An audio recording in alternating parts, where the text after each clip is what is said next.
पिछले 3 दिवस से अनेक वरिष्ठ महानुभाव आदरणीय सदस्यों ने अपने विचार व्यक्त किए हैं।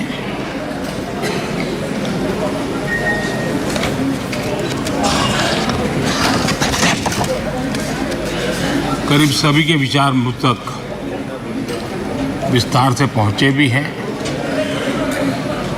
मैंने स्वयं भी कुछ भाषण सुने भी हैं। आदरणीय अध्यक्ष जी, देश की जनता ने हमारी सरकार के प्रति बार बार जो विश्वास जताया है, मैं आज देश के कोटि कोटि नागरिकों का आभार व्यक्त करने के लिए उपस्थित हुआ हूं।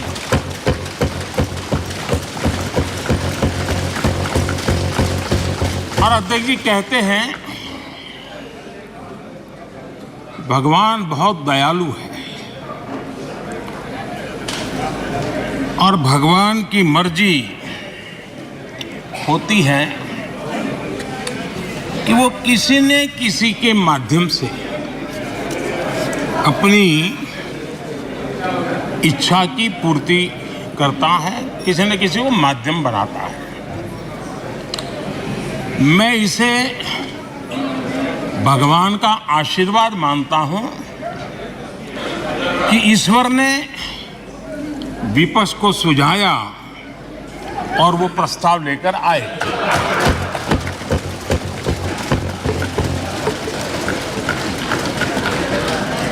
दो 2018 में भी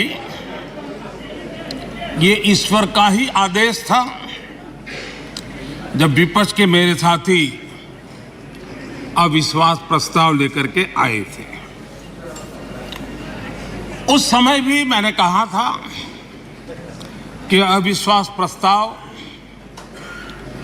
हमारी सरकार का फ्लोर टेस्ट नहीं है। मैंने उस दिन कहा था, बल्कि ये उन्हीं का फ्लोर टेस्ट है। ये मैंने उस दिन भी कहा और हुआ भी वही। जब मतदान हुआ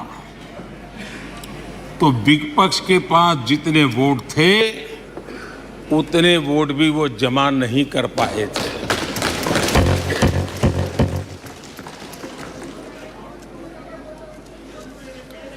और इतना ही नहीं, जब हम सब जनता के पास गए तो जनता ने भी पूरी ताकत के साथ इनके लिए नो कॉन्फिडेंस घोषित कर दिया। और चुनाव में एनडीए को भी ज्यादा सीटें मिली और भाजपा को भी ज्यादा सीटें मिली। यानी एक तरह से विपक्ष का अविश्वास प्रस्ताव हमारे लिए शुभ होता है।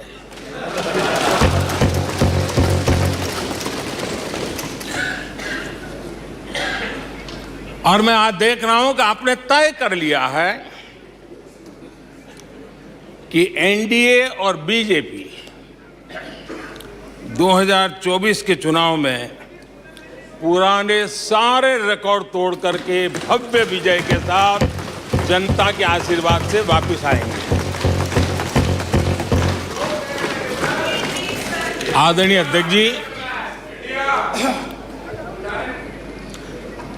विपक्ष के प्रस्ताव पर यहां 3 दिनों से अलग अलग विषयों पर काफी चर्चा हुई है। अच्छा होता कि सत्र की शुरुआत के बाद से ही विपक्ष ने गंभीरता के साथ सदन की कार्यवाही में हिस्सा लिया होता। बीते दिनों इसी सदन ने और हमारे दोनों सदन ने Janvishwas bill mediation bill, dental commission bill, आदिवासियों के लिए जुड़े हुए bill, digital data protection bill, national research foundation bill, coastal aquaculture से जुड़ा बिल, ऐसे कई महत्वपूर्ण बिल यहां पारित किए। और ये ऐसे बिल थे जो हमारे फिशरमैन के हक के लिए थे, और उसका सबसे ज्यादा लाभ केरल को होना था, और केरल के सांसदों से ज्यादा अपेक्षा थी कि ऐसे बिल पर तो अच्छे ढंग से हिस्सा लेते, लेकिन राजनीति उन पर ऐसी हावी हो चुकी है कि उनको फिशरमैन की चिंता नहीं है।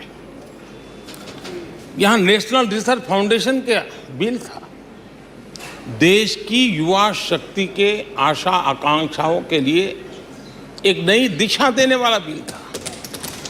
हिंदुस्तान को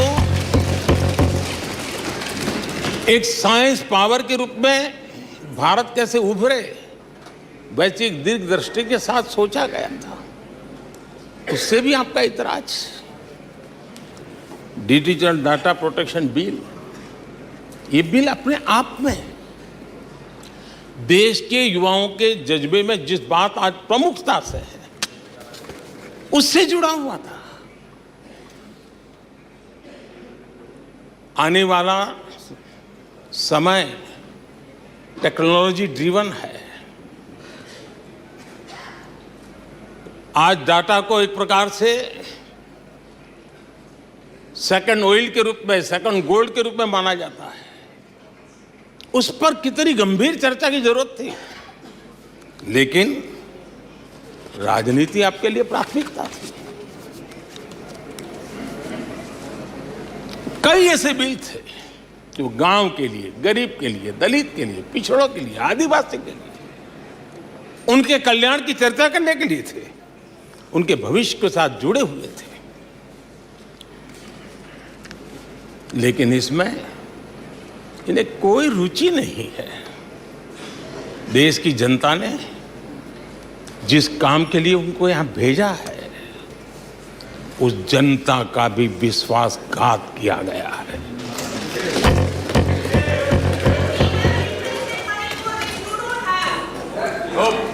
विपक्ष के कुछ दलों के लिए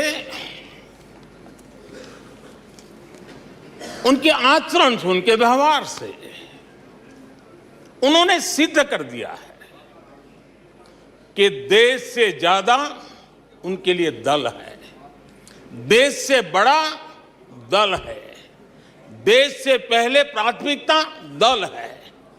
मैं समझता हूं आपको